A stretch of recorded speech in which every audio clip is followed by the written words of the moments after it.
Welcome to ESOLish, English for work and life. Today, we will learn about the weather. When we want to ask about the weather, we say, "What's the weather like?"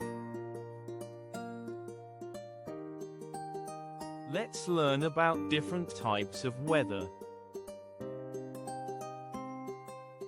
What's the weather like? It's sunny. What's the weather like? It's rainy. What's the weather like?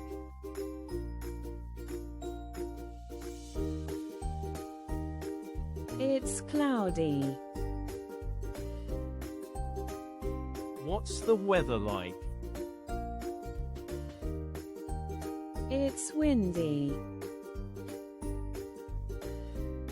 What's the weather like? It's snowy. Now it's your turn. What's the weather like today where you are? Write your answer in the comments.